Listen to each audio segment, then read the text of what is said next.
Dok, tingin mo, bakit kaya paulit-ulit yung pananakit ng tenga kong ito?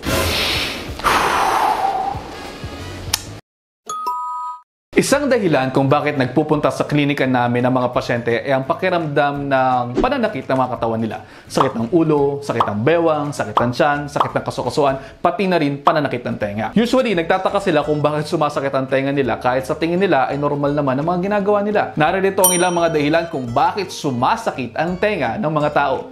Una, kalikot ng kalikot. Nakita nyo naman kanina sa video, nakaugalian na ng karamihan ng gumamit ng cotton buds o iba pang mga bagay araw-araw para linisin ang kanilang mga tenga. At dahil sa ginagawang ito, pwede nagkakaroon sila ng mga gasgas sa loob ng tenga nila at ito ay maaaring mamaga. Kapag namaga, ayan, nanakit. Pwede may kasama pang ear discharge o nana na lumalabas sa tenga. Kaya paulit-ulit din ang pananakit ng tenga na nararamdaman nila. Pangalawa, impeksyon. Pwedeng dahil sa tinatawag na otitis media, ito yung tinuturing na most common cause ng primary otalgia. Nagkakaroon dyan ng impeksyon, usually yung middle ear, at usually ito ay associated din sa pagkakaroon ng sipon. Pwede kapag tinignan ng inyong mga doktor inyong mga tenga na mamaga ang eardrum o di naman kaya hindi gumagalaw ang eardrum. Pwede rin may discharge, kaya best nyan ay magpatingin sa doktor para malaman kung ano dapat gawin. Pangatlo, matitigas na tutuli. Connected dito sa unang rason na ibinigay natin kanina dahil kapag mayroong matigas na tutuli ang isang tao, pwede siyang makaramdam ng pressure sa loob ng kanyang tenga, pwede rin ma-interpret yan as masakit. Usually, nangyayari yan kapag parating kalikot ang tenga gamit ang cotton buds o kung ano pa man. Akala ninyo nalilinis yung tenga ninyo pero sa totoo lamang napupus nyo papaloob yung tutuli at ito ay naiipon.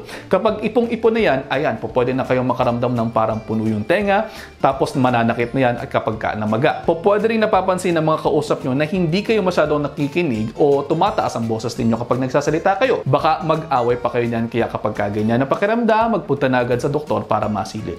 Pang-apat, eto tingnan nyo maigi sa mga bata, baka mayroong mga nakastock na foreign body. Merong ilan dyan, may mga naglalagay ng beads o kaya naman yung iba, crayon, eraser at kung ano-ano pa. Pwede rin mga hikaw o pakaw ng hikaw, kaya mag-ingat-ingat kayo dyan. Tapos, sa lahat naman ng pasyente, pwede rin pong magkaroon ng pagpasok ng mga insekto na kinakailangan tanggalin manually. O nga pala, tip ko lang po sa inyo, minsan sa mga bata kasi hindi sila nakapagsasabi ng nararamdaman nila, hindi sila masyadong articulate pa. Kapag parati nilang ginagalaw yung tenga nila, ginaganyan nila, baka ibig sabihin nun masakit yung tenga nila. Kaya patingnan nyo sa doktor. Meron pang ibang mga dahilan ng pananakit ng tenga, pwedeng dulot ng problema sa TMJ o di naman kaya infected tooth, pero madali na lamang intindihin nyo. Yung mga common na lamang yung sinabi ko dito kasi baka naman hindi kayo umabot sa dulo ng video. Kaya kung umabot kayo, maraming salamat sa inyo. Comment nyo yung salitang beads para malaman ko kung ilan sa inyo ang mga tumatapos ng video ko.